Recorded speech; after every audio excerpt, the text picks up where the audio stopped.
ఇది. హక్కుల ఉల్లంఘన జరిగితే అక్కడ ఆయన ప్రత్యక్షమవుతారు. సామాజిక న్యాయం కోసం సమర శంఖం పూరిస్తాడు. పేద బడుగు వర్గాలకు న్యాయ సహాయం అందిస్తాడు. ఆయనే ఇవాల్టి మన అతిథి, మానవ హక్కుల సంఘం రాష్ట్ర debater Karunakar Yadav.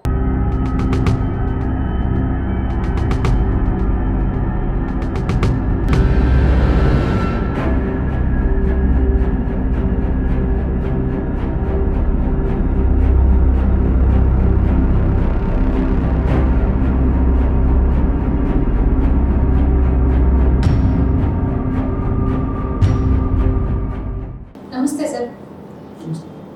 Proddatur sub division పరిధిలో ఒక పోలీస్ అధికారి ఏసీపీ రైట్స్ నుంచి త్రుటిలో తప్పించుకున్నారని వినికిడి.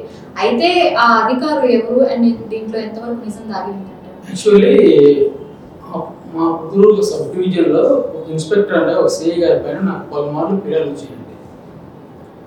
వస్తే నేను దాని మీద అంటే వారు చెప్పే నిజమా కాదా, ఈ బాధితులు చెప్పేది నిజమా కాదా అని చెప్పేసి నాకంటూ నా మనసులో కొద్దిగా విచారించాను. విచారిస్తే చాలా అతను అవినీతిపరుడు. నేను దీనిపైన నూతన విచారణ చేసిన తర్వాత ఇతను ఎలాగైనా సరే ఇలాంటి అధికారి ఉంటే పోలీసు వ్యవస్థ చెడుపరుస్తుంది. పోలీసు వ్యవస్థ అంటే ప్రజలకు రక్షణ కవచం లాంటి వారు. ఏ ఆపద వచ్చినా కూడా పోలీసులు కాపాడతారనే ఒక నమ్మకంతో బ్రతుకుతూ ఉంటారు జనాలు. అదే పోలీసు ఆఫీసరు ఇంత అవినీతికి ఎందుకు పాల్పడుతున్నాడు, ఇతన్ని ఆటకట్టించాలనే ఉద్దేశం నాకు కలిగింది. నేను ఏసీపీ డీజీ గారికి ఫిర్యాదు చేస్తున్నాను. అంటే ఏసీపీకి కావాల్సినటువంటి ఆధారాలు నా దగ్గర ఉన్నవి, అతని మీద రైడ్ చేయాలి అని. అయితే నాకు లోకల్లో ఉన్నటువంటి ఈ కడప జిల్లాలో ఏసీపీ అధికారుల పైన నాకు ఎటువంటిది నమ్మకం కానీ విశ్వాసం కానీ మాకు లేదు. ఎందుకంటే ఇదివరకు వీళ్ళ మీద ఫిర్యాదు చేసి ఉన్నాను. అందుకనేసి నేను వేరే జిల్లా ఒక డిఎస్పీ గారికి ఇమ్మని చెప్పాను. ఇమ్మంటే వాటిలో భాగంగానే వేరే జిల్లా డిఎస్పీ గారికి ఇచ్చారు. డిఎస్పీ గారు కాల్ చేశారు, నేను వెళ్ళాను. వీటి గురించి వాళ్ళకి ఏం కావాలంటే కంప్లైంట్ ఉండాలి, అఫీషియల్ పేపర్ ఉండాలి, పెండింగ్ ఉండాలి, వాయిస్ రికార్డ్ ఉండాలి, అవి ఉండాలి. నా దగ్గర అడిషనల్గా అవి కాకుండానే వీడియో రికార్డ్స్ కూడా నా దగ్గర ఉన్నాయి. వాళ్ళు డబ్బులు డిమాండ్ చేసి కూడా నేను దీనిపైన ఫిర్యాదు చేసినాను. ఆ వాయిస్ రికార్డ్ ట్రాన్సాక్షన్ చేసి పంపించారు పైకి. అంతవరకు బాగానే ఉంది. వాళ్ళు ఏం చెప్పారంటే నాకు ఒక 2 days వెయిట్ చేయండి అని చెప్పారు. వెయిట్ చేశాను. తర్వాత నాకు 2 days కాల్ వచ్చింది. సరే మేము వస్తున్నాము, మీరు సమ్ అమౌంట్ ఏదైతే వాళ్ళు డిమాండ్ చేశారో ఆ అమౌంట్ ఏర్పాటు చేసుకొని మేము వస్తున్నాము అని చెప్పారు. సరే అని చెప్పి నేను వెయిట్ చేస్తూ ఉన్నాను. మరి ఒక హాఫ్ అన్ అవర్ ఒక కాల్ వచ్చింది అక్కడి నుంచి. వాళ్ళు కమ్యూనిటీ అడిగారు, అంటే ఏం క్యాష్ అని. నేను సోన్ క్యాష్ చెప్పారు. చెప్తే మళ్ళీ ఫోన్ చేసి రైట్ క్యాన్సల్ అన్నారు. ఏంటి రైట్ క్యాన్సల్ ఏంటి? మీకు కావాల్సింది ఏం కావాలి? కంప్లైంట్ ఉంది, ఓకే, లీగల్గా ఉంది, కంప్లైంట్ పెట్టాము, ఎన్హాన్స్మెంట్ ఉంది, ఎన్హాన్స్మెంట్ నెంబర్ ఉంది, ఓకే. తర్వాత ఏం కావాలి? డబ్బులు డిమాండ్ అడిగేది ఆడియో ఉన్నాయి, వీడియోలు ఉన్నాయి, ఓకే. ఇంకా తర్వాత ఏం కావాలి మీకు? ఆ డబ్బులు ఎందుకు వరకు అంటే న్యాయం చేయడానికి. ఆ న్యాయం అనేది అంటే ఏసీపీ భాషలో అఫీషియల్ ఫేవర్ అవుతుంది. అఫీషియల్ ఫేవర్ అనేది ఈ కేసు మీకు మెయిల్ చేస్తాము అనేది కంటెంట్ అది ఉంది. ఇక్కడ ఎక్కడ తప్పైందని చూస్తే నాకు తెలిసిన ఒక వ్యక్తి అదే ఏసీపీ డిపార్ట్మెంట్లో నాకు చెప్పారు. నాకు కొద్దిగా అభిమానం ఉన్నది డిపార్ట్మెంట్లో. ఇది ఆ క్యాస్ట్ అనేది ఇది కాపాడింది అంటారు. అంటే నేనేమో చెప్తున్నా అంటే ఇప్పటివరకు రాజకీయాల్లోనే క్యాస్ట్ చూసినాను, ఉద్యోగాల్లో కూడా క్యాష్ చూసాను ఇంతవరకు. అంటే అవినీతి నిరోధక శాఖలో కూడా అంటే క్యాష్ చూసి రైట్ చేస్తారా? అంటే అవినీతి ఏం చేసేసో పర్వాలేదు చెప్తున్నాను. ఇప్పటికే నేను బట్టబయలు చేసి చేయక మునిపే పక్షపాతంగా ఏ అధికారి కులాలకు, మతాలకు, ప్రాంతాలకు అతీతంగా రైట్ చేయాలని నేను కోరుకుంటా ఉన్నాను. నా దగ్గర ఇప్పటికి కూడా నా దగ్గర ఆధారాలు. నేను ఏసీ వారికి ఒకటే సవాల్ చెప్తా ఉన్నా. నేను ఆధారాలు చూసి దమ్ము ధైర్యం నాకు ఉంది. చర్యలు తీసుకుని దమ్ము ధైర్యం అయిపోయిందేమో ముందు రండి. ఇప్పుడు కొత్త వచ్చారు, డిఎస్పీ గారు వచ్చారు, శ్రీకాకుళం నుంచి ఎస్పీ డిఎస్పీ పనిచేసి వచ్చారు. అతను మరి ఎలా వర్క్ చేస్తారో నాకు తెలియదు, కానీ గట్టిగానే మరి ఈ మధ్య కాలంలో ప్రకటన ఇస్తా ఉన్నాడు. అవినీతి పాల్పడితే కాల్ చేయండి ఇస్తా, ఇవ్వకుండా ఖచ్చితంగా ఇస్తా. ఈ డిఎస్పీ గారు కూడా ఎలా పని చేస్తారో చూస్తా. బాగా పని చేస్తే అతను సెల్యూట్ కొడతా, బాగా పని చేయలేదంటే ఇదేనా ఫిర్యాదు చేస్తా. ఇది ఆ అధికారి ఎవరు అని మీరు అడిగారు. అధికారి పేరు చెప్పడం ఇది భావ్యం కాదనేసి నేను అనుకుంటున్నాను. ఎందుకంటే అతను అలర్ట్ అవుతాడు. అతను ఎక్కడున్నా కూడా అతని డిఎస్పీ మీద పట్టిస్తారు, చివరి వరకు పట్టిస్తారు. నేను అతని పేరు చెప్తే అలర్ట్ అవుతారు కాబట్టి నేను అతని పేరు గోప్యంగా ఉండాలి. అంటే ఎంక్వైరీలో భాగంగా ఈ కాన్ఫిడెన్షియల్ కాబట్టి గోప్యంగా ఉంచాలని చెప్పేసి నేను చెప్పవచ్చు. జూనియర్ సినిమా ఆర్టిస్ట్ పై హైకోర్టులో అండ్ వినియోగదారుల ఫోరంలో కేసు వేశారని విన్నాను. ఇది ఎంతవరకు నిజం సార్?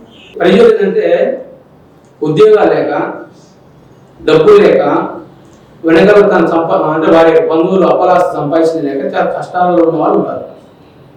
వీళ్ళు ఏదో రకంగా డబ్బులు సంపాదాల కష్టపడి అని భావంతో ఉంటారు.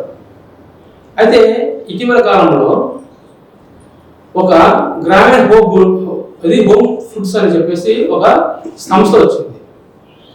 ఆ సంస్థ ఏం చేస్తుంటే విహాన్ ఫుడ్ బెవరేజ్ అనే కంపెనీ. ఆ కంపెనీ ఏం చేసిందంటే మినిమం 3,50,000 రూపాయలు మినిమం, మ్యాక్సిమం 50 lakhs. అంటే అక్కడ ఫుడ్ ఐటమ్స్ ఉంటాయి, ఏటీఎం ఫ్రాంచైజ్ ఉంటాయి, ఏటీఎం కార్డు, ఈ ఫుడ్ ఫ్రాంచైజ్. ఈ ఫ్రాంచైజ్ కోసము 3,50,000 దగ్గర నుంచి 15 లక్షల వరకు వాళ్ళు వసూలు చేస్తూ ఉన్నారు. అయితే దీనికి వీళ్ళు ఏం చేస్తూ ఉన్నారంటే ఈజీ మనీ సంపాదించడం ఎలా అని కంపెనీ ఆలోచిస్తే ప్రజలు ఏమనిస్తారంటే ఎంతవరకు అప్పో తీసుకొని వచ్చి పెట్టుబడి పెట్టుకుంటే డబ్బులు సంపాదించుకోవాలా అనేది వీళ్ళ కోరిక. ఇది ఇరువురికి వరలో పడడానికి ప్రజలు ఒక మధ్యవర్తి, ఒక మీడియేటర్ అవసరం. ఆ మీడియేటర్ సినీ ఫీల్డ్లో ఒక ప్రముఖమైన ఒక బుల్లితెర నటి, ఆమె యాడ్స్ ఇప్పిస్తారు. ఫస్ట్ మీరు పావులు పెట్టండి, ₹1,00,000 సంపాదించండి. యాడ్స్ ఉన్నాయి, నా డౌన్లోడ్ చేశాను, మనం డెలీట్ చేశాను, డౌన్లోడ్ చేసుకున్నాను. అడ్వర్టైజ్మెంట్ ఇప్పిస్తారు. ఇన్స్టాగ్రామ్, సోషల్ మీడియాలో ఏ భాగాలు ఉన్నాయో యూట్యూబ్, ఫేస్బుక్, ఇన్స్టాగ్రామ్, మొత్తం ట్విట్టర్ అంతగా అప్లోడ్ చేస్తారు. ఎవరైతే రీల్స్ చూసేటప్పుడు చూస్తారు. వీళ్ళు మోసపోయి ఏం చేస్తున్నారు, మోసపోయి ప్రజలు ఈమె ఒక బుల్లితెర నటి కదా కాబట్టి ఆమె చెప్పి నిజమే ఉంటుంది అనే ఉత్సాహంతో ఆ కింద కాల్స్ నెంబర్లు ఉంటాయి, ఫోన్ చేయడము, వాళ్ళు వీళ్ళు పిలిపించుకోవడము, వీళ్ళు ట్యాప్ చేయడము, ఒక అగ్రిమెంట్ రాయిపోయడం ఇంత జరుగుతూ ఉంది. నేను ఆ ఆఫీస్కు వెళ్ళాను. నేను ఎవరు ఏం కదా చెప్పుకోకుండానే ఒక కామన్ మ్యాన్ లాగా వెళ్ళాను. వెళ్ళి చూస్తే ఇక్కడ 50 మంది ఉన్నారు వెయిట్ చేస్తే ఇతని కోసం. వీళ్ళకి అగ్రిమెంట్ ఉంది, మళ్ళీ అగ్రిమెంట్ రాయించాడు, దాని రెంట్ వాళ్ళని రాయించాడు, ఒక శాలరీ కూడా ఇస్తామని చెప్పారు, అంత బాగుంది. వీళ్ళు ఇప్పటికీ నాకు తెలిసిన సమాచారం మేరకు 600 మంది ఫ్రాంచైజ్ ఇస్తామని 600 మందికి వీళ్ళు మోసం చేసినారు. యావరేజ్ 3.5 to 15 lakhs మధ్యలో యావరేజ్ తీసుకుంటే 10 lakhs తీసుకున్నా కూడా 60 కోట్ల రూపాయల స్కామ్ ఉంది. అందుకు హైకోర్టు కూడా ఈ ఎవరైతే బాధ్యతలు ఉన్నారో అంతా లిస్ట్ అవుట్ చేసుకుంటా ఉన్నాను. త్వరలోనే ఆల్రెడీ డ్రాఫ్టింగ్ కూడా అయిపోయింది. హైకోర్టు రిట్ పిటిషన్ కూడా వేస్తాం. దీనిలో కన్జ్యూమర్ ఫోరం కూడా వేయాలనుకున్నా. అంటే డబ్బులు కట్టిన దానికి సమయానికి సర్వీస్ అందించకపోవడం అనేది సర్వీస్లో లోపం. అంటే కన్జ్యూమర్ ఫోరం యాక్ట్లోని 986 అండర్ సెక్షన్ 12 ఒక యాక్ట్ ఉంది. యాక్ట్ ప్రకారంగా స్టేట్ కన్జ్యూమర్ ఫోరంలోను, నేషనల్ కన్జ్యూమర్ ఫోరంలో మేము ఫైట్ చేస్తాము. ఆ బుల్లితెర నటిని కూడా కోర్టు ముందర నిలబెడతాను, ఆ సంస్థ ప్రతినిధులు కూడా ముందర పెడతాను. బ్రహ్మంగారి మఠం మండలంలో రెవెన్యూలో జరిగిన అవినీతిపై మీరు పోరాటం చేస్తున్నారు, ఎందుకని? విచిత్రమైన సంఘటన, శాస్త్రవేత్తలు, సైంటిస్టులు మొత్తం టోటల్ గా బ్రహ్మంగారి మఠానికి రావాల్సిన సమయం ఆసనమైంది. ఇది స్టేట్ ఇష్యూ కూడా కాదు, ఇది నేషనల్ ఇష్యూ. ఇది ఆత్మ తిరుగుతున్నాయి బ్రహ్మంగారి మఠం రెవెన్యూ కార్యాలయం చుట్టూ. ఆత్మల పేరు ఆత్మని కాదు, చనిపోయిన దయ్యాలు అంటారు కదా మనము, ఆ దయ్యాలే ఆత్మలు చెప్తున్నాయి. ఎలాగంటే బ్రహ్మంగారి మఠం రెవెన్యూ కార్యాలయంలో ఏం జరుగుతున్నాయంటే, ఒక సమ్ పర్సన్, ఫర్ ఎగ్జాంపుల్ నేనే ఒక వ్యక్తి, నా పేరు కరుణాకర్. నేనేం చేసినాను, పుట్టాను, భూమి మీదకి వచ్చాను. 2006 సంవత్సరంలో నేను చనిపోయాను. దానికి సర్టిఫికేట్ ఉంది, డెత్ సర్టిఫికేట్ ఇచ్చారు. దాన్ని బాగా బ్రహ్మాండంగా 2006 చనిపోయినాడు కరుణాకర్ అని. అంతే కదా, ఒకసారి పుడతాడు, ఒకసారి చనిపోతాడు, మళ్ళీ రాడు కరుణాకర్ అనేవాడు. మధ్యలో మళ్ళీ పుడతాడు. 2006 తర్వాత ఎప్పుడు పుట్టింది మళ్ళీ లేదు దానికి. 2013 మళ్ళీ చనిపోతాడు, దానికి మళ్ళీ డెత్. అంటే కరుణాకర్ వాడు 2 సార్లు చనిపోయాడు ఇప్పటికే. అంటే అర్థం కావడానికి నా పేరు నేను చెప్పుకుంటూ ఉన్నాను, ప్రజలు అర్థం కావాలి సబ్జెక్ట్. ఇంకా తర్వాత 2010లో మళ్ళీ చనిపోతాడు, మళ్ళీ ఇప్పుడు పుడతాడు, మళ్ళీ పుడతాడు, మళ్ళీ వాడు మళ్ళీ పుట్టి రెవెన్యూ అధికారి అయినటువంటి ఆర్టీఓ దగ్గరికి ఆన్లైన్ చేయడానికి ఎదురుగా హాజరయ్యి విచారణకు హాజరవుతాడు. నోటీసు ఇస్తే హాజరయ్యి ఇతని పేరుతో ఆన్లైన్ చేయించుకుంటాడు. అంటే ఒక పొలాన్ని. ఇది బ్రహ్మగారి మండలంలో పలువురావులపల్లెకి సంబంధించిన ఏరియాలో జరిగిన స్టోరీ. అంటే అక్కడ ఆన్లైన్ చేయించినారు, ఓకే. మళ్ళీ ఏమవుతుంది, 2017లో మళ్ళా ఓటర్ కార్డు అప్లై చేసుకుంటాడు. అంటే తనకు ఓటర్ కార్డు ఇంట్రెస్ట్ ఉంటుంది. మళ్ళీ అక్కడ కూడా 2017లో వస్తాడు, అక్కడ ఓటర్ కార్డు అప్లై చేసుకుంటాడు. 2024 మళ్ళీ ఓటేస్తాడు. మళ్ళా ఆత్మలు వచ్చి ఓట్లేస్తాయి, ఆత్మలు వచ్చి ఆర్డీ ఆఫీస్ దగ్గర విచారణలు అవుతాయి. అయ్యే ఆత్మలు వచ్చేసి పలుమార్లు చనిపోతా అయ్యి పుడతాయి. దీని మీద నాకు చాలా సందేహాలు ఉన్నాయి. నిజంగానే ఇంతవరకు నేను ఈ మూఢనమ్మకాలు ఇలాంటివి మేము నమ్మం. కాబట్టి సైంటిస్టులు కూడా ఎక్కడెక్కడ నుంచి సైంటిస్టులు వచ్చి ఇది ఒక వ్యక్తి ఎన్నిసార్లు చనిపోతారనే విచారణ కూడా చేయాలి దీనిపైన. అది ఒకటి.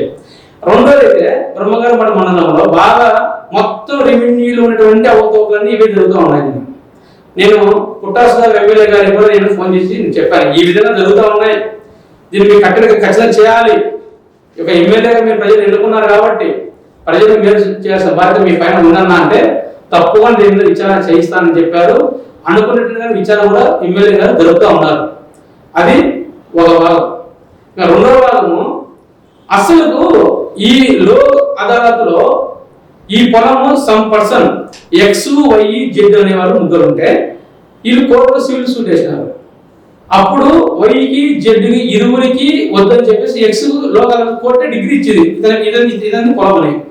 డిగ్రీ ఇచ్చినా కూడా లోక్ అదాలత్లో ఉన్న ఆ డిగ్రీ ఇచ్చే జడ్జిమెంట్ పక్కన పెట్టి ఇలా ఆల్రెడీ వేరే వాళ్ళకి ఎక్కిస్తారు. అంటే కోర్టు అంటే గౌరవం లేదా? కోర్టు అంటే మర్యాద లేదా? రాజ్యాంగం ప్రకారంగా చట్టబద్ధంగా నడవాల్సినటువంటి అధికారులు కొంతమంది ఈ విధంగా ఎందుకు పాల్పడతా ఉన్నారు? కాబట్టి వీళ్ళు తొందరగా సర్టిఫైడ్ పిలిపించి హైకోర్టు ముందు పెట్టాలని నేను అనుకున్నాను. ఖచ్చితంగా పెడతాను. ఇప్పుడే నేను ఆర్డర్ పెట్టాను. దీనిలో కొంతమంది నేను పోలీస్ డిపార్ట్మెంట్ లో కూడా నేను వీళ్ళకు ఈ కంప్లైంట్ మీద న్యాయం నేను అప్లై చేసి ఉన్నాను. అయితే వాళ్ళు ఎటువంటి న్యాయం చేయకోకుండానే ఫోటో తీసుకోవడము, అప్లోడ్ చేయడం, పంపించడం. నేను కూడా వాళ్ళు చెప్తున్నా, జిల్లా ఎస్పీ గారితో పాటు డిఎస్పీ గారితో పాటు ఏ ఒక్కరిని వదలకుండా హైకోర్టు ఇప్పటికే వేసున్నాను. లోకాయుక్త స్టేట్ లోకాయుక్త హానరబుల్ కోర్టులో కూడా నేను కేసు ఆల్రెడీ వేసి ఉన్నాను. తొందరగా నెంబర్ కూడా అవుతుంది. మీరంతా వచ్చి కోర్టు సమాధానం చెప్పాల్సిన అవసరం ఆసనం అవుతుంది. తస్మాత్ జాగ్రత్త. సార్, బుక్కరాయ సముద్రంలో బాల్య వివాహంపై ఒక సంఘటన జరిగింది. అయితే ఆ సంఘటన పెద్ద దుమారమే రేపింది. అయితే ఎందుకని అంటారు సార్? అసలు మామూలుగా నేను చిన్న వర్క్ లో ఉన్నాను. ఇలాగే ఒక టీవీ ఛానల్ ఇంటర్వ్యూ ఉన్నాక నాకు పలుమార్లు మెసేజ్ వస్తే నేను చూసుకోలేదు. బయటకు వెళ్ళిన తర్వాత నేను చూసుకుంటే మా వాళ్ళు అక్కడ మా సంస్థ సభ్యులు నాకు ఫోన్ చేసినారు. సార్ ఇట్లా 14 సంవత్సరాల అమ్మాయికి ఇట్లా ఆ బాలికకు మ్యారేజ్ ఈ విధంగా జరిగింది అని. నేను ఇమీడియట్లీగా లోపల కొన్ని అనంతపురం ఉండే సిడిపిఓ గారికి విత్ ఆధారాలతో వెడ్డింగ్ కార్డుతో పాటు నేను ఫిర్యాదు చేసి ఉన్నాను. ఫిర్యాదు చేస్తే కేసు నమోదు చేయలేదు. కేసు నమోదు చేయకుండా వాళ్ళు ఇంటి దగ్గర లేరు అని చెప్పి ఇట్లా 2 వీక్స్ కాలక్షేపం చేసినారు. సార్ ఇలాగైతే కుదరదు, నేను లైబ్రరీకి వెళ్ళాలని చెప్పేసి నేను అనంతపురం జిల్లా బుక్కరాయ సముద్రం పోలీస్ స్టేషన్ వెళ్ళి నేను ఫిర్యాదు చేయడం జరిగింది. సిఐ గారు కేసు కడతానని చెప్పేసి కేసు కట్టలేదు. ఏంటి వీళ్ళ మధ్య ఏదో జరుగుతుందని చెప్పేసి నేను మళ్ళీ ఇంకోసారి పీడీ గారికి, కలెక్టర్ గారికి, తహసీల్దార్ గారికి ఇచ్చి అక్కడ నేను ప్రెస్ మీట్ పెట్టి దీని మీద కేసులు కట్టాలని చెప్పినాను. అయితే కలెక్టర్ గారి ఆదేశాల మేరకు ఎందుకు కేసు కట్టాలని చెప్పేసి మనం మందలించడం జరిగింది. కలెక్టర్ గారు సిన్సియర్గా పనిచేశారు. కేసు వీళ్ళు ఏం చేసినట్టే కేసు కలెక్టర్ గారు చెప్పిన తర్వాత కూడా ఇది పొలిటికల్ ప్రెజర్ అని చెప్పేసి కలెక్టర్ గారికి వీళ్ళు చెప్పడం మొదలుపెట్టారు. రివర్స్లో చెప్పాను, పొలిటికల్ అనేది తాత్కాలికంగా పనిచేస్తుంది, రూల్ ఆఫ్ లా అనేది శాసనం పనిచేస్తే ఖచ్చితంగా హైకోర్టు బోర్డులో కూర్చోబెడతానని చెప్పాను. ఇంకా విధి లేని పరిస్థితుల్లో వాళ్ళు 0 FIR పెట్టారు. ఓకే, అక్కడ నుంచి అంటే అమ్మాయి ఊరు అక్కడ బుక్కరాయ సముద్రం, మ్యారేజ్ జరిగింది Pulivendula police station FIR 0 FIR చేసి పులివెందులకు ఫైల్ ఎన్ఆర్ చేశారు. పులివెందులు వచ్చిన తర్వాత వీళ్ళందరినీ తల్లిని, తండ్రిని, పిల్లలు ఎవరైతే వచ్చిన వారిని, ఆ ఫోటోగ్రాఫర్ను, ఆ పండితులు గారిని అందరి అమ్మాయి యొక్క 164 కోర్టు స్టేట్మెంట్ రికార్డ్ చేసుకోవాల్సిన పోయి టెంపరీ చేసి ఛార్జీలు కూడా కోర్టులో వేసినామని చెప్పి చేతులు దులుపుకున్నారు. నేను పులివెందుల సిఐ గారికి సీతారామరెడ్డి గారికి నేను పలుమార్లు ఫోన్ చేసినాను. పలుమార్లు ఫోన్ చేస్తే ఒత్తిడి తట్టుకోలేక విధిలేని పరిస్థితులు ఛార్జ్ చేసి కేసు ఫైల్ చేసినాడు. కానీ ఆ అమ్మాయి దూరంగా ఉంటుందని చెప్పేసి నేను పెట్టిన ఫిర్యాదులో ఎన్ఆర్సీ ఇచ్చారు. ఎన్ఆర్సీ అంటే దూరంగా ఉండాలని చెప్పేసి ఎవరు చెప్పాలా? అమ్మాయిని విచారించినారంట. నా విల్లింగ్తో అదేమన్నా బలవంతం మ్యారేజ్ ఏమన్నా అమ్మాయి చెప్పడానికి ఇష్టపడి విల్లింగ్గా మ్యారేజ్ చేసుకున్నప్పుడు వాళ్ళు అలాగే చెప్తారు. కనీసం మీరు మనిషికి చెప్పారు, మీరు కోర్టులో కానీ లేకపోతే మీరు స్టేట్మెంట్ రికార్డ్ చేసి ఉన్నారా? కోర్టు పర్మిషన్తో మీరు అమ్మాయికి వైద్య పరీక్ష మీరు పంపించి ఉన్నారా? ఏం పంపించలేదు. అంటే మీకు చట్టం తెలియజేస్తున్నారా? లేకపోతే చట్టం ఏమి అవుతుందిలే, చట్ట ప్రకారం పోకపోతే మేమే బాసు కదా అని మీరు అనుకుంటున్నారా? అది అర్థం కావట్లేదు. సరే నేనేం చేశానంటే డిఎస్పీ గారితో నేను మాట్లాడాను. డిఎస్పీ గారు మంచి రెస్పాన్స్ ఇచ్చారు. సిఐ గారికి నేను చార్జ్ మేము కూడా ఇస్తాను, అవసరమైతే అతన్ని సస్పెండ్ కానీ విఆర్ పంపించడానికి కానీ నేను కూడా రెఫర్ చేస్తానని చెప్పారు. నాకు సస్పెండ్ విఆర్ కాదు, అమ్మాయికి న్యాయం జరగాలి అనే ఉద్దేశం. అంటే సుప్రీంకోర్టు ఏం చెప్పిందంటే 3 సభ్య కమిటీ ఈ ధర్మాసనము అటు రాష్ట్ర ప్రభుత్వాలకు అటు కేంద్ర ప్రభుత్వాలకు ఇరువురికి ఏమని చెప్పింది, ఈ చైల్డ్ మ్యారేజ్ ఈ విధంగా జరుగుతూ ఉన్నాయి.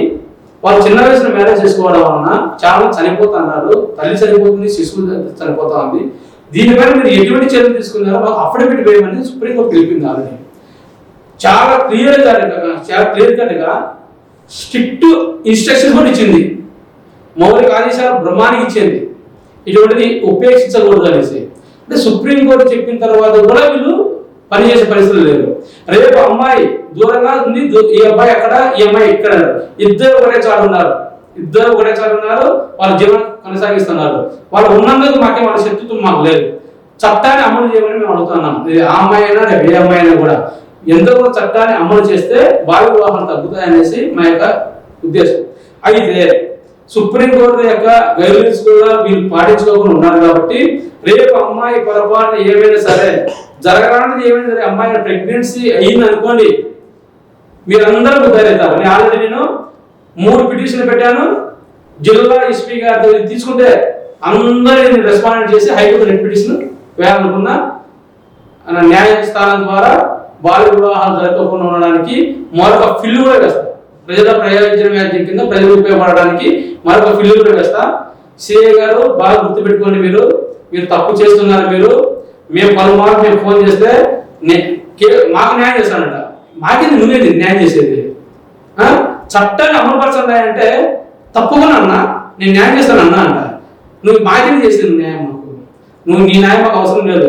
చట్ట ప్రకారం ఎలా చేయాలో అలాగే చేయమని నేను కోరుతున్నాను. సార్, జూదర్లకి డబ్బులు ఇచ్చి వడ్డీ వ్యాపారం చేస్తున్న వారిపై మీరు జిల్లా ఎస్పీకి ఫిర్యాదు చేశారని సమాచారం. అయితే ఎందుకు ఈ విధంగా మీరు ఫిర్యాదు చేయాల్సి వచ్చింది? చాలా మంది ఏం చేస్తున్నారంటే అండి, ఈ మధ్య కాలంలో బాగా గమనించింది, ఈ యొక్క మంగతాయి అనగా జూదములు ప్యాకెట్ అంటారు 3 భాషలలో అవి. అయితే ఈ మధ్య కాలంలో వాళ్ళ దగ్గర 10,000, 20,000, 50,000, 20,000 ఉంటే ఆడుకుంటాడు, అది మరాజగా ఇంట్లో కూర్చుంటాడు. అంతవరకు ఓకే. జూదం ఎంకరేజ్ చేసే వాళ్ళు ఎవరు, ఈ డబ్బులు ఎలా వస్తున్నాయి అనేసి నేను ఈ మధ్య కాలంలో కొద్దిగా నిఘా పెట్టడం జరిగింది. పెడితే ఆ జూదం 1,00,000 రూపాయలకి రోజుకు నా దగ్గర విత్ ఆడియో రికార్డింగ్ ప్రూఫ్తో కూడా నేను బేస్లెస్ అలిగేషన్ చేయట్లేదండి. పోలీస్ అధికారులకు చిన్న వినపం, నేను బేస్లెస్ అలిగేషన్ చేయట్లేదు. నా దగ్గర పక్క ఆధారాలతో నేను మాట్లాడుతున్నాను. 1,00,000 రూపాయలు వసూలు చేసే వడ్డీ నెలకు 60,000 రూపాయలు, 1,60,000 రూపాయలు తీసుకుంటారు.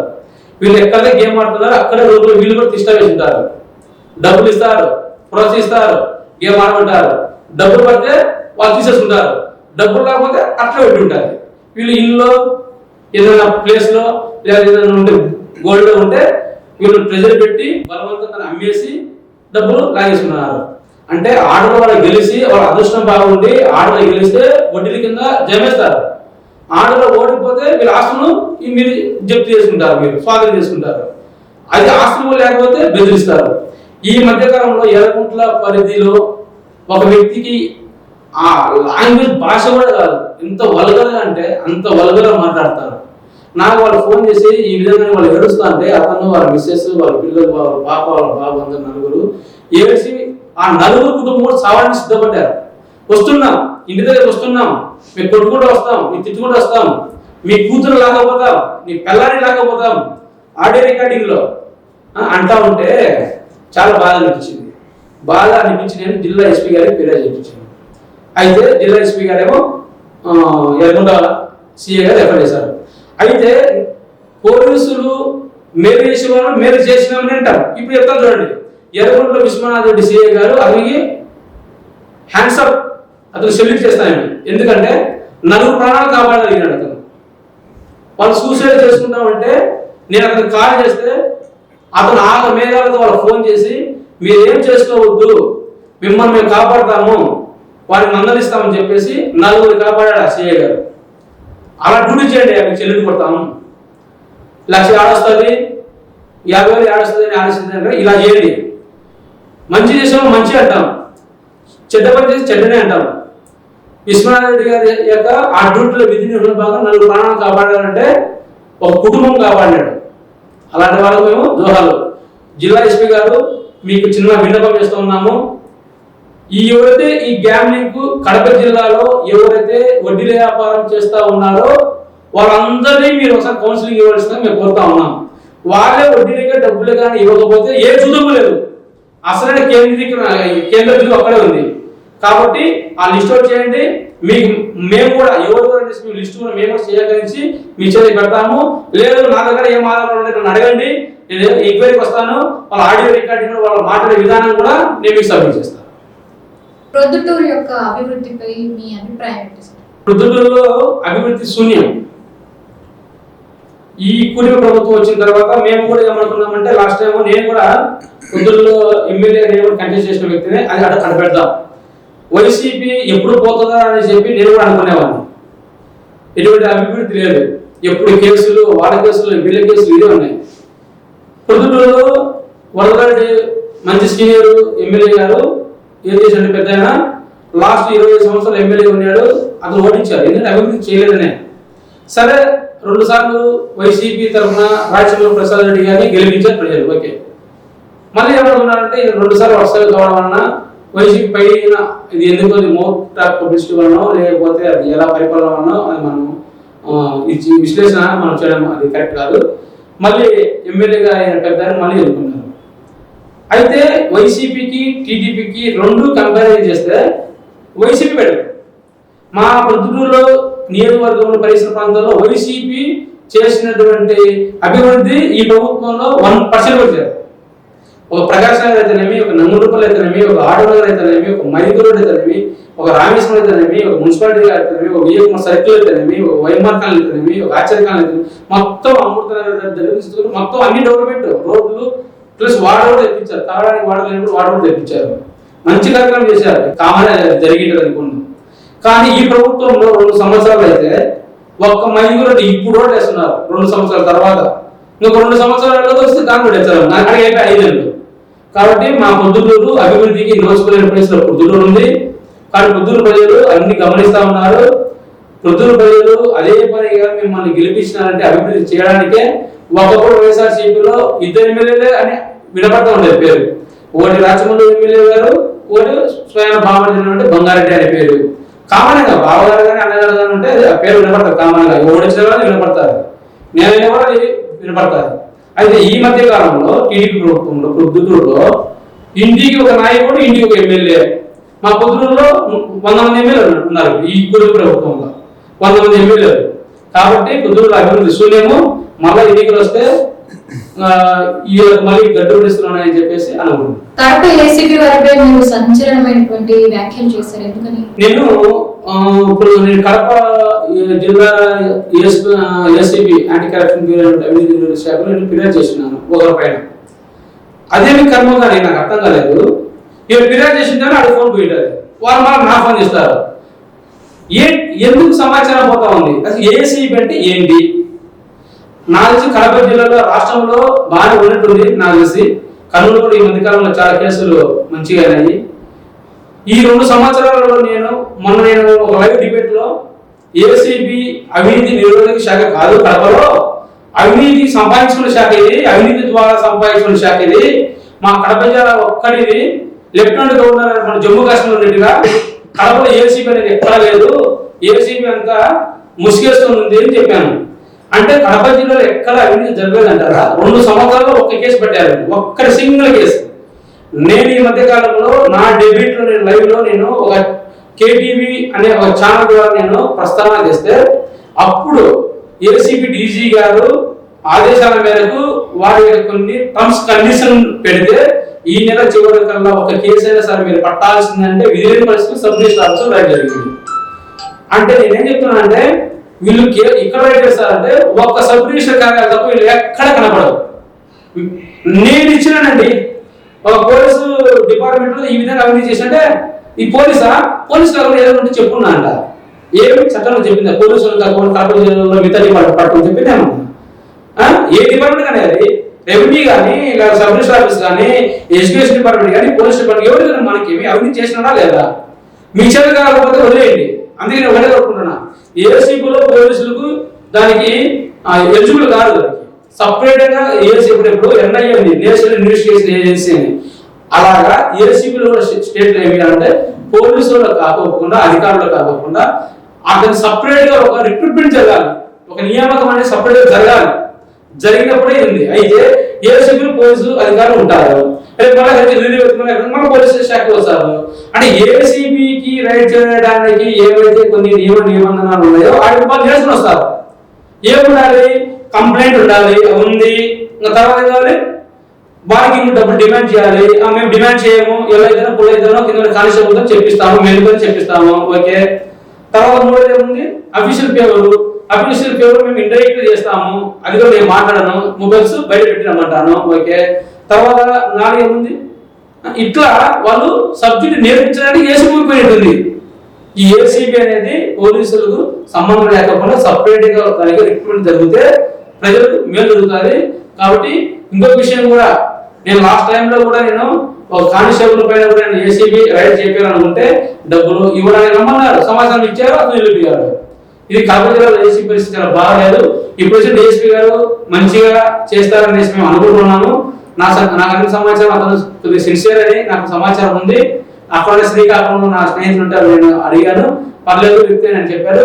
డిఎస్పీ గారు మీరు కొత్తగా వచ్చారు కాబట్టి ఖచ్చితంగా ఎక్కడెక్కడ అవినీతిలో జరుగుతున్న కార్యాలయంలో జరుగుతున్న అవినీతి పైన ఉక్కు భాగం మోపి చేయండి. చిన్న ఎగ్జాంపుల్ ఏంటంటే ఈ అనంతపురం సత్యసాయి జిల్లాలో అమిత్ ఖాన్ అని ఒక మైనారిటీకి సంబంధించిన ఒక ఇన్స్పెక్టర్ ఉన్నాడు. అలా అభివృద్ధి చేయండి. ఓపెన్ జరుగుతుంది. ఐదుగురు ఎమ్మెల్యే మీ సామాజిక వర్గమే కదా, ఆయన పనితీరు ఎలా అనిపిస్తుంది? ఐదుగురు ఎమ్మెల్యే గారు పుట్టా సుధాకర్ యాదవ్ గారు మా సామాజిక వర్గం అయినప్పుడు కూడా నాకు నేను బాగా టచ్లో ఉంటాను. దాని గురించి ఇబ్బంది లేదు. సామాజిక వర్గం పక్కన పెడితే అతను మైదుకూరు నియోజకవర్గంలో ప్రజలకు ఏదో ఒకటి చేయాలా అనేది అతను తపన ఉంది. ఆల్రెడీ అతను కొన్ని కోట్ల రూపాయలు అతని దగ్గర ఉన్నాయి. అతను అధిపతే. ప్రజల ద్వారా సంపాదించుకోవాలా, ఎమ్మెల్యేలు సంపాదించుకోవాలనేది ఏ కోశం లేదు. నేను దగ్గర చూసిన వ్యక్తులు నేను ఒకరిని. పుట్టా సుధాకర్ యాదవ్ ఎమ్మెల్యే గారు వచ్చేసి డబ్బుల మీద ఎటువంటి వ్యామోహం లేదు. అతనే 10 రూపాయలు చేయించి ఖర్చు పెట్టి అతను చేసే వ్యక్తే. అయితే పుట్టా సుధాకర్ యాదవ్ ఎంతో కష్టపడి వ్యయ ప్రయాసాలు అయ్యి 2 సార్లు ఓడిపోయి 3వ సారి ఎమ్మెల్యే గెలిచినాడు. అతని కంగ్రాచులేషన్స్. అయితే ఇక్కడ మెయిన్ పాయింట్, ఈసారి పుట్టా సుధాకర్ యాదవ్ గారు డిపాజిట్ కూడా రాదు. ఎమ్మెల్యే పుట్టా సుధాకర్ యాదవ్ గారి డిపాజిట్ కూడా రాదు. దీని మీద ఇంటెలిజెన్స్ అధికారులు కూడా దీని మీద ఫోకస్ చేయండి. అతను ఎమ్మెల్యేగా అతను కరెక్టే, ఓకే. అతని వెనకాల సమీప బంధువు అని చెప్పుకుంటూ ఒక షాడో ఎమ్మెల్యే ఉన్నాడు, 2వ ఎమ్మెల్యే. అతను పుట్టా సుధాకర్ యాదవ్ గారికి ఉన్న పేరును భ్రష్టు పెట్టిస్తున్నారు. ఆ షాడో ఎమ్మెల్యేకి ఒక అధికారి ఉన్నాడు, ఒక ప్రభుత్వ అధికారి ఉన్నాడు. ఈ ఇరువురే కలిసి పుట్టా సుధాకర్ యాదవ్ గారి యొక్క పేరు భ్రష్టు చేసి డస్ట్బిన్ అంటే మైదుకూరు మున్సిపాలిటీ డస్ట్బిన్ లో వేస్తున్నారు వీరి యొక్క పేరు ప్రతిష్టలను. నేను ఎమ్మెల్యే గారికి ఫోన్ చేసి చెప్పాను, అన్న మీరు చాలా కష్టపడుతూ ఉన్నారు, మీరు ఎటువంటి అవినీతి పాల్పడలేదు, మీరంటే మైదుకూరు మంచి గౌరవం కూడా ఉంది. అయితే ఈ ఇరువురు ఉన్నంత వరకు నీకు డిపాజిట్ కూడా బరువుగానే ఉంటుందని చెప్పాను. అయితే ఎమ్మెల్యే రఘురామరెడ్డి గారు వైసీపీ తరఫున ఈసారి పోటీ చేస్తే ఇక్కడ డిపాజిట్ రాదు. నోటీస్ పాయింట్ బాగా రాసి పెట్టుకోండి. డిపాజిట్ కూడా పుట్టా సుధాకర్ యాదవ్ గారికి రాదు. ఇతను మంచోడే, కింద ఉండే వాళ్ళు అతనికి బ్యాన్ చేస్తున్నారు. రెండోది, ఒకవేళ వైసీపీ తరఫున అదే సామాజిక వర్గంలో ఎమ్మెల్సీ రమేష్ యాదవ్ గారికి ఒక పదవి అక్కడ ఎమ్మెల్యే ఈ అదే ఎమ్మెల్యేగా పోటీ చేయమని పార్టీ ఆదేశిస్తే బరువుగా పుట్టా సుధాకర్ యాదవ్ ఎమ్మెల్యే గారు అవుతారు. రఘురామ్ రెడ్డి గారికి ఇస్తే మాత్రం పుట్టా సుధాకర్ యాదవ్ గారికి ఈసారి డిపాజిట్ బరువుగానే ఉంటుంది. కాబట్టి పుట్టా సుధాకర్ యాదవ్ ఎమ్మెల్యే గారికి పెద్దలుగా నేను చెప్తున్నాను, మీరు మీ దగ్గర ఉన్నటువంటి కొంతమందితో మీరు ఫోకస్ చేయండి. ఫోకస్ చేసి మీ ద్వారా ఒక ఇంటెలిజెన్స్ ఒక రిపోర్ట్ లాగా మీ వ్యక్తిగతంగా కొంతమంది పెట్టుకొని, మండలానికి ఇద్దరు పెట్టుకొని, గ్రామానికి ఒకరు పెట్టుకొని ఆ నివేదన ఇచ్చుకొని ఎక్కడ ఏం జరుగుతా ఉంది అని. లేదు మీరు అలా నేను చేయను, నేను ఒంటితో పోగలకపోతాను అంటే ఇవే మీ చివరి ఎమ్మెల్యేతో మళ్ళీ మీరు కాలేదు. ప్రొద్దుటూరులో మీరు ఎమ్మెల్యేగా పోటీ చేశారు, కానీ ప్రజలు మిమ్మల్ని ఎందుకు గుర్తించలేదంటారు? నేను ఎందుకు పోటీ చేశానంటే, నేను పోటీ చేస్తానని గెలుస్తానని నాకు నమ్మకం లేదు. నా దగ్గర 100 కోట్ల రూపాయలు డబ్బులు లేవు. నేను ఒక బీసీ సామాజిక వర్గానికి యాదవ్ కమ్యూనిటీ సంబంధించినవని మా బీసీలను కూడా పైకి రాణించే అవకాశం లేదు.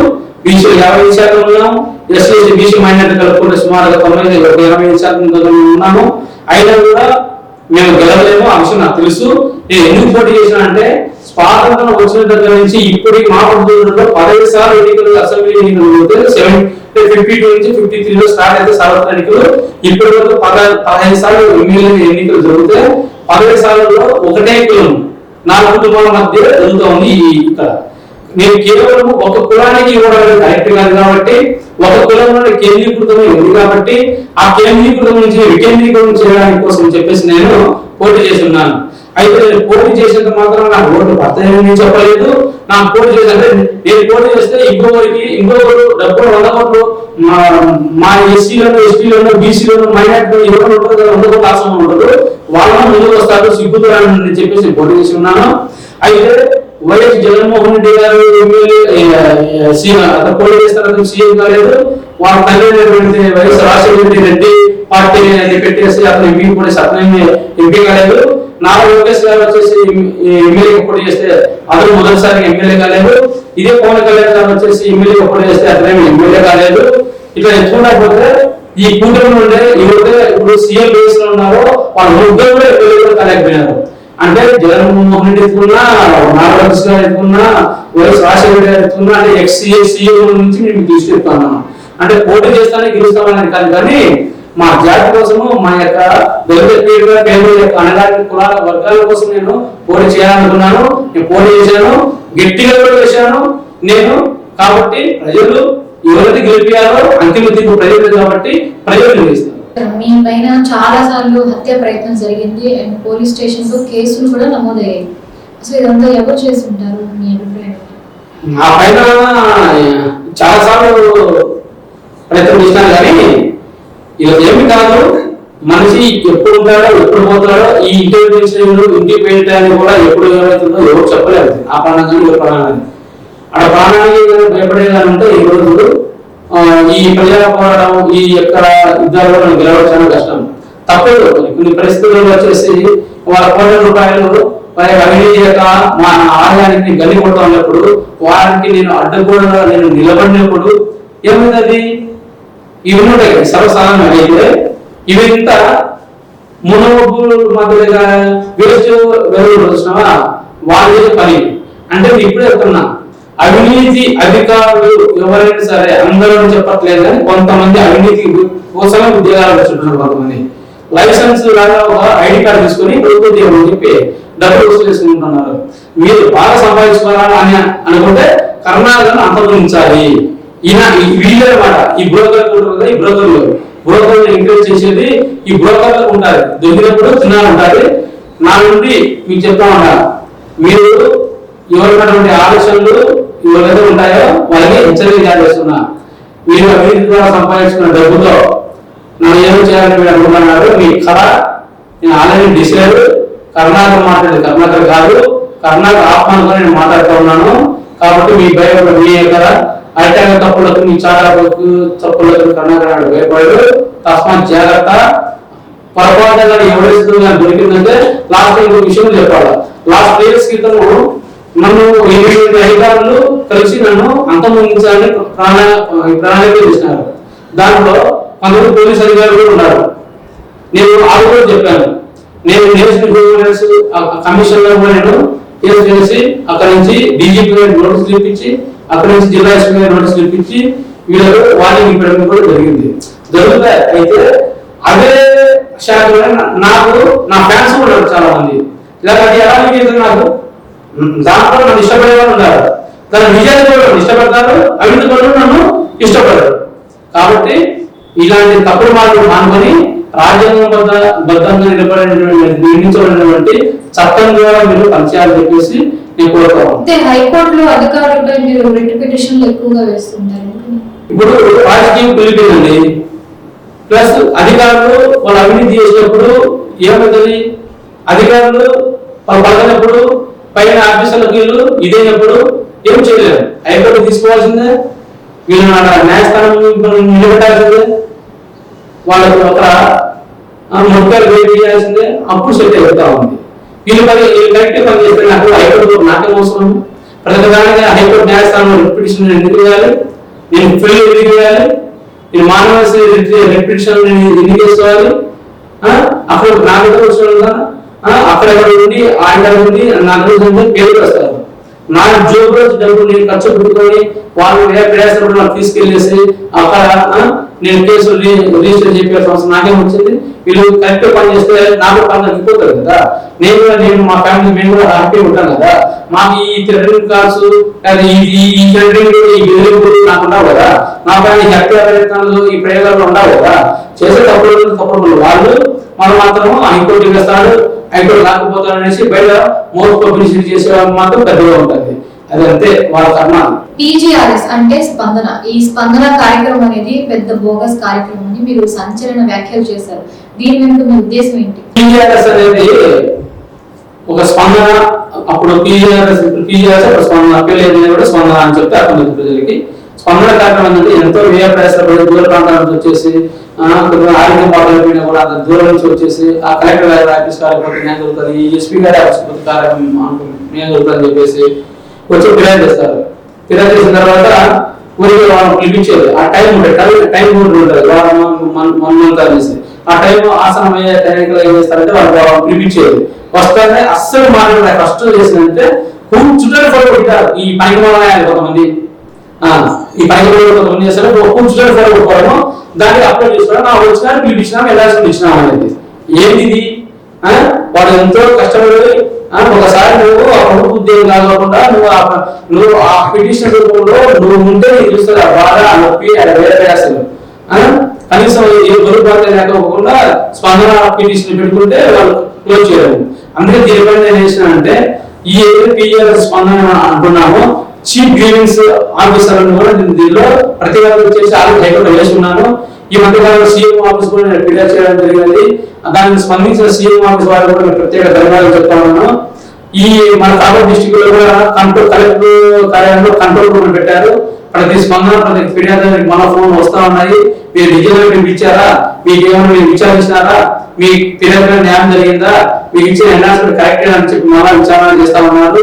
దానికి ఆ యొక్క రాష్ట్ర ప్రభుత్వానికి, ఈ జిల్లా కలెక్టర్ అక్కడ లోకల్ కంట్రోల్ రూమ్ ఏర్పడిన జిల్లా కలెక్టర్ గారికి నేను ధన్యవాదాలు తెలుపుతూ ఉన్నాను.